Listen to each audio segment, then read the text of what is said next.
I'm 29 years old, my name is Marcus Chen, and when I walked down the aisle on what should have been the greatest day of my life, I looked into the crowd and saw two empty seats reserved for my parents.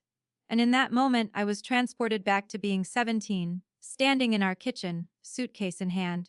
While my mother's voice trembled as she said, "Don't come home. Your sister doesn't want you there." What I didn't know then was that the real reason they kicked me out would only be revealed on my wedding day. And it would shatter everything I thought I knew about my family. I grew up in Portland, Oregon, in what looked like a picture-perfect family from the outside. My dad, Richard, was a civil engineer, my mom, Patricia, worked as a nurse, and my younger sister, Natalie, was 4 years younger than me. For most of our childhood, we were inseparable. I taught her to ride a bike, helped her with homework, scared away the bullies. I was the protective big brother, and she was my shadow. But when I turned 15 and Natalie was 11, everything changed overnight. She stopped talking to me completely. Not gradually, but like someone had flipped a switch. One day we're best friends, the next day she won't even look at me. When I'd walk into a room, she'd leave immediately. When I asked what was wrong, she'd just stare at me with this cold, dead expression that made my skin crawl. I begged my parents to tell me what happened. My mom said it was just a phase, that pre-teen girls are moody. But I knew this was different. This was something darker, something terrifying. The warmth in our house vanished, replaced by this suffocating tension that made it hard to breathe. Then the lies started, small ones at first. Natalie told my parents I stole her things, ruined her belongings, deleted her saved games. I hadn't done any of it, but every time I denied it, my parents looked at me like I was the problem, like I was some kind of liar. The trust between us started cracking, and I could feel my family slipping away from me piece by piece. By 16, Natalie flinched when I came near her. She acted terrified of me, nervous and shaking when we were in the same room. My mom started asking if something had happened between us. I had no answers because nothing had happened, at least nothing I could understand. I felt like I was losing my mind. The accusations got worse. Natalie told my parents I'd been sneaking into her room at night, going through her things, watching her.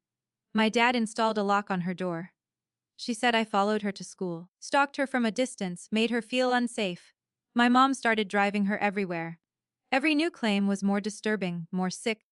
And my parents' eyes, when they looked at me, changed from love to suspicion to something that looked like pure fear. I tried defending myself, but how do you prove you didn't do something?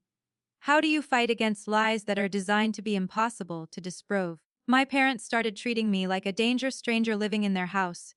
Family dinners became silent, tense nightmares. My dad stopped coming to my soccer games. My mom wouldn't hug me anymore. I was 17 years old and completely alone in my own home. Then came the day that destroyed everything. I came home from school and found my parents waiting in the living room, their faces like stone. Natalie was upstairs, too upset to come down, they said. My stomach twisted because I knew something terrible was about to happen. I could feel it in the air like poison. My dad's voice was ice cold when he spoke. He said Natalie had finally told them what I'd been doing to her. That she'd been hiding it out of fear, but it had gotten too severe to keep secret. My mind raced, trying to figure out what new lie she'd created. But nothing could have prepared me for what came next. Natalie claimed I'd been physically abusing her for over 2 years, hitting her, shoving her into walls, twisting her arms until she cried. She said I threatened her constantly, told her if she told anyone I'd hurt her worse. She said she had bruises all over her body, bruises I supposedly gave her. The floor disappeared beneath me. Physical abuse. They thought I was beating my 13-year-old sister. The room started spinning and I couldn't breathe, because this wasn't just another lie. This was something that could destroy my entire future, send me to jail, ruin my life completely. I started talking desperately, telling them it wasn't true, that I'd never touched her, that she was lying and I didn't know why. My mother was crying silent tears. My dad stared at me with disgust so pure it felt like being stabbed. He said they'd already spoken to a therapist, that Natalie had shown them the bruises, that there was no point denying it. He called me sick. He said he didn't know how they'd raised a monster. I begged them to think rationally. I asked when I supposedly had time to do these things when Natalie avoided me constantly. My dad said abusers are manipulative, that they find ways, that my excuses only proved their point. I was trapped in a nightmare with no escape. I demanded to see these bruises, to confront Natalie face to face. My mom said absolutely not, that exposing Natalie to her abuser would traumatize her further. The word abuser from my mother's mouth felt like a physical blow.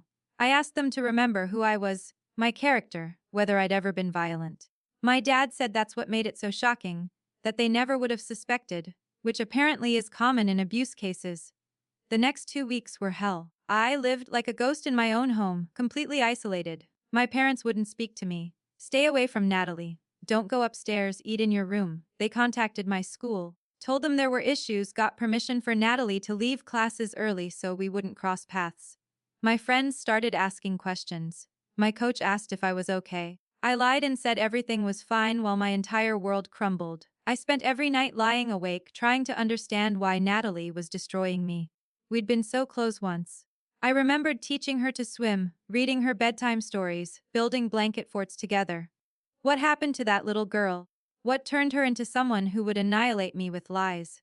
I couldn't find answers, just circled endlessly until exhaustion finally dragged me under.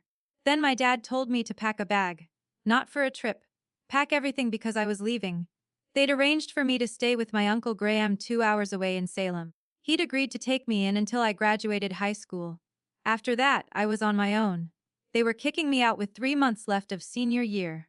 I looked at my mom, desperately hoping she'd stop this, say it was too far, that I was still her son. She wouldn't meet my eyes. Just stood there crying, arms wrapped around herself. I asked if this was really happening, if they were really choosing to believe Natalie's lies over their own son.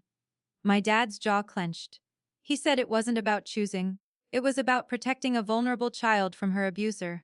I packed my life into duffel bags in a daze, trying not to think about being exiled from my own family. As I loaded the car, I saw Natalie watching from her bedroom window.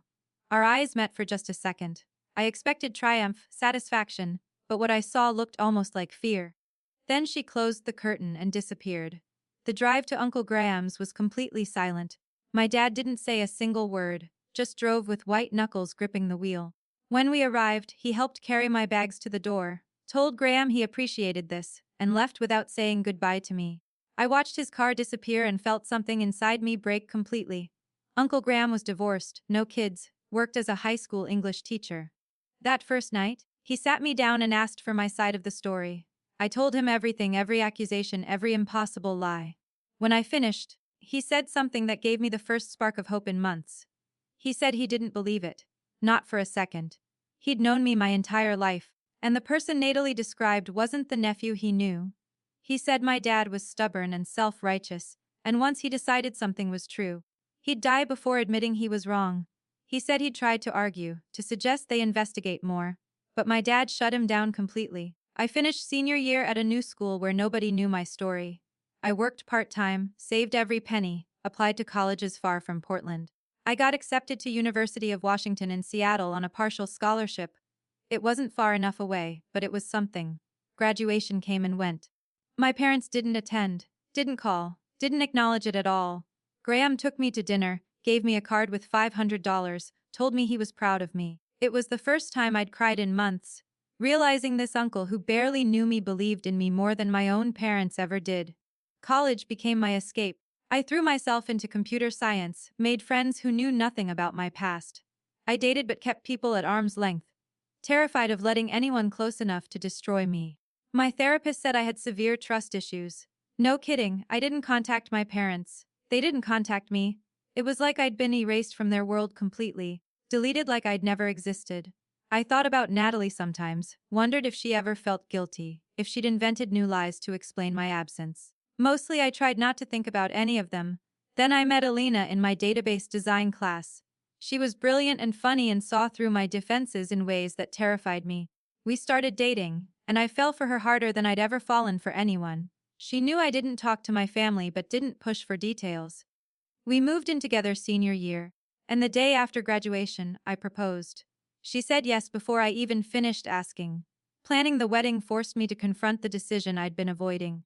Elena thought I should invite my family. She believed in reconciliation, second chances, healing. She couldn't understand that some bridges burn completely. But she asked me to consider it, and because I loved her, I agreed. I agonized for weeks. Finally, I sent one invitation to my childhood home address. No note, no call. Just the invitation. 2 weeks passed, then 3, and I heard nothing. I convinced myself they'd thrown it away, that I was dead to them. Then 4 weeks before the wedding, My phone rang from an unknown number. I almost didn't answer. The voice on the other end made my blood run cold. It was Natalie. She sounded older, but I'd recognize that voice anywhere. She said my name like a question. My first instinct was to hang up and block the number, but curiosity and anger kept me listening. I asked what she wanted. Long pause. Then she said she needed to tell me the truth. The truth. After 12 years of lies that destroyed my relationship with my family, stole my adolescence, forced me into exile, now she wanted to tell the truth. I felt rage building in my chest, hot and deadly. I told her it was 12 years too late, that whatever she had to say couldn't undo the damage. She started crying. Broken sobs that sounded genuine. She said she knew that. Knew she could never make it right, but I deserved to know. Something in her voice made me pause. I asked what she meant, and Natalie, voice shaking, said she made it all up. Every accusation, every bruise, every story about me abusing her. None of it was true. I'd never touched her, never threatened her, never hurt her in any way. She'd lied about everything. I stood there feeling reality tilt sideways. I'd known it was lies, obviously. But hearing her admit it after all this time unleashed something I'd been keeping locked down for over a decade. I asked why, my voice harsh and broken. Why did she destroy me when I'd done nothing but try to be a good brother? Natalie went quiet. Then she said it started because she was jealous. Jealous of my grades, my friends, the attention from our parents. She was 11 and struggling, feeling invisible, and she wanted to matter. So she started telling small lies to get sympathy, and it worked. Every lie brought more concern, more focus, more attention. But the lies escalated because she had to keep it going, had to make it believable. She researched abuse online. Learned what signs to fake, what stories sounded credible. She gave herself bruises by hitting her arms with a hammer, slamming her legs into furniture, pinching her skin until it turned purple. She was 12, 13, 14, weaving a web so complex she couldn't escape even when she wanted to. I felt sick. I asked if she ever tried to tell the truth. Natalie said yes, multiple times. She told our parents the truth when she was 15, broke down and admitted everything. They didn't believe her. Thought she was having false memories, that trauma was confusing her, that I'd manipulated her somehow. They took her to more therapy, convinced her that her confession was a symptom of abuse. She tried again at 17, 19, 22. Every time, our parents refused to believe her. Dad said she was protecting her abuser, a common trauma response. Mom said therapists warned about victims recanting. They'd invested so much in the narrative that I was dangerous. Admitting the truth would mean facing what they'd done to their innocent son. So they chose the lie over and over. Natalie eventually stopped trying. The guilt ate at her, made her depressed, sent her to real therapy. She went to college in California to escape the house that reminded her of her lies. She thought about reaching out 1,000 times but couldn't imagine I'd want to hear from her. Then the wedding invitation arrived. Natalie was visiting and saw it on the kitchen counter. She realized I'd built a whole life, was getting married, had moved on. And something in her snapped. She couldn't let our parents attend my wedding carrying this lie. So she sat them down and told them the truth again. But this time, she didn't accept their denial.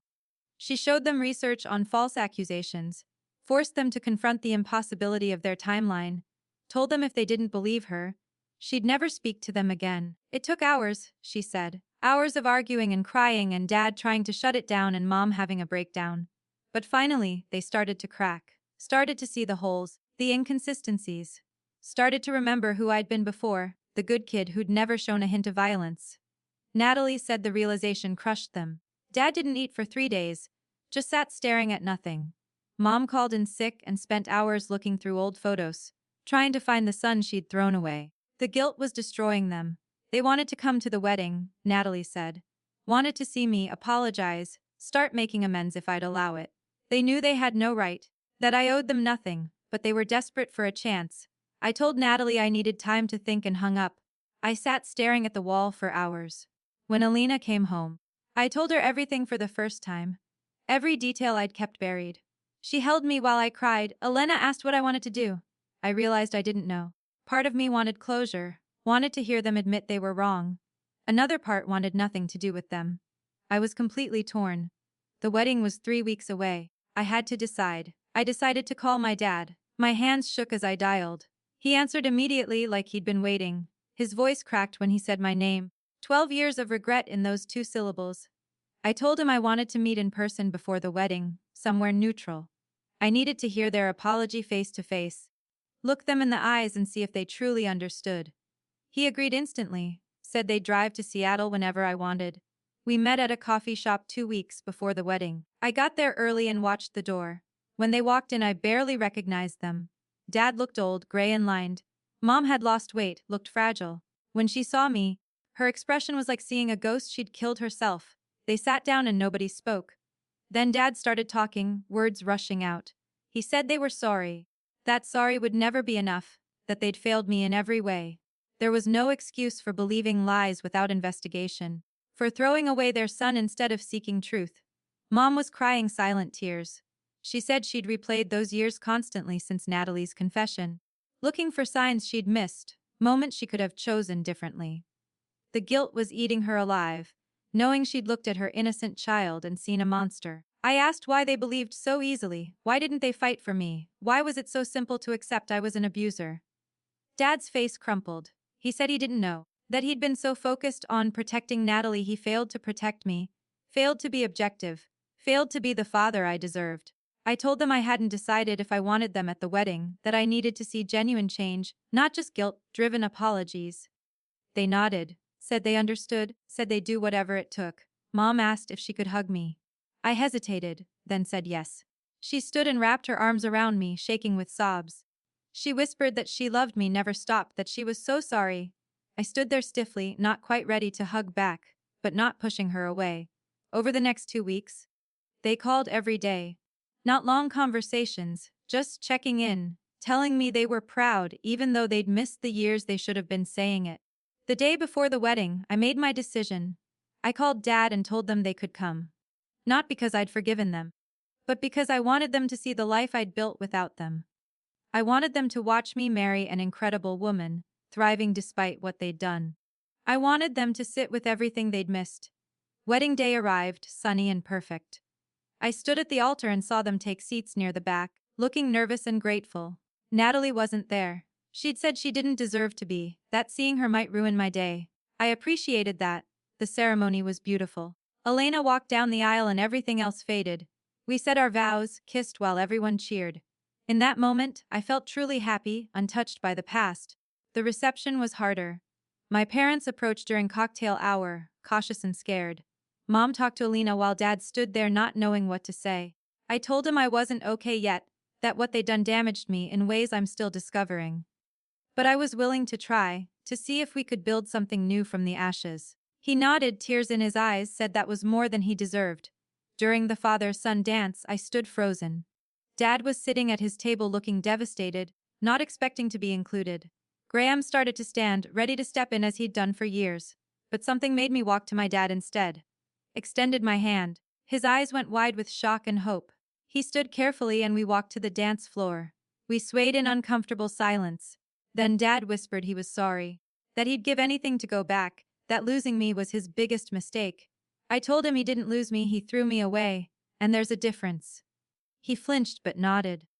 I told him I didn't know if we could get back what we had before, that we'd have to build something completely new, based on honesty and accountability. He said he'd spend the rest of his life earning back my trust if I gave him the chance. The song ended. I walked back to Elena, who was watching with tears. She squeezed my hand, told me I was brave. Later, I found Mom outside on the terrace. She said the wedding was beautiful, that Elena was wonderful, that I'd built an amazing life. Then she said she didn't expect forgiveness, but hoped someday I might remember the good years too. Before Natalie's lies, when we were happy. I thought about birthday parties and bedtime stories, her cheering at my games. Those memories existed alongside her sending me away. Both were true. I told her I'd try to remember the good, but the bad wouldn't disappear. She said that was fair, more than fair. Then she said, I'm proud of you. For surviving what we did, for building this life, for being strong enough to give us this chance. You're better than I ever was. On our honeymoon, Elena asked how I felt. I told her confused, conflicted, cautiously hopeful but terrified. She said I didn't have to have it figured out. Natalie texted during the trip, apologizing again, saying she'd seen wedding pictures online and I looked happy. She said she was in therapy, really working on herself. I didn't respond right away. On the last day, I sent a short message. I said I appreciated the apology, didn't know if we'd ever have a real relationship, but I was glad she was getting help. When we got back, there was a package from my parents. Inside was a photo album filled with pictures from my childhood. On the first page was a note in Mom's handwriting saying they never stopped loving me, never stopped being proud, that these years can't be recovered but they hope to build new memories. I sat holding that album and cried. Not sad tears exactly, but not happy ones either. Something complicated and real. Elena held me and let me feel what I needed to feel. It's been 6 months now. My parents and I talk weekly. Awkward conversations where we're all figuring out how to be a family again. They've visited Seattle, met Elena properly, taken us to dinner. It's strange and uncomfortable and sometimes painful, but it's something. Natalie and I have talked a few times, short conversations where she mostly apologizes. I don't know if we'll ever be close, if I can fully trust her. But I'm trying to understand she was a messed up kid who made terrible choices that spiraled beyond control. The hardest part is accepting I'll never get those years back. 17 to 29, I spent them without family. That damage doesn't disappear because the truth came out. But I'm learning healing isn't linear, that it's okay to be angry and sad and hopeful all at once. Elena's pregnant now, we found out last week. The thought of being a father terrifies me because I know how badly parents can fail their children. But I also know what kind of father I won't be. I won't choose one child over another. I won't believe accusations without evidence. I won't let pride stop me from admitting I'm wrong. My parents cried when we told them about the baby, said they hoped to be part of their grandchild's life. I told them maybe, that they'd have to prove they'd changed. That I wouldn't expose my child to people who might abandon them. It was harsh but necessary. Sometimes I think about the alternate universe, where Natalie never lied. But I built my life from nothing, survived abandonment, learned to trust despite every reason not to. That made me who I am. I don't know what the future holds. Maybe we'll rebuild something real. Maybe we'll stay in this cautious connection. Maybe it'll fall apart and I'll walk away for good. But for now, I'm taking it day by day, letting myself feel everything, giving space for both pain and possibility. Because that's healing. Not forgetting, not pretending everything's fine, but choosing to stay open despite the hurt. Choosing to believe people can change, that redemption is possible, that love doesn't die even when it's buried under years of pain. I'm giving them a chance, giving myself a chance, and seeing what grows from the ruins. And maybe that's enough. If you made it this far, thank you for listening to my story. It means more than you know to have someone hear what I went through. If this resonated with you, or if you've experienced something similar with your own family, please hit that like button and let me know in the comments below. I'd love to hear your thoughts and your own stories of family betrayal and reconciliation. Don't forget to subscribe and turn on that notification bell so you never miss future stories like this one. Share this video with someone who might need to hear it, someone who's struggling with their own family issues and needs to know they're not alone. And remember, healing is possible, even when it feels impossible. Thank you again for watching, and I'll see you in the next video. Take care of yourselves.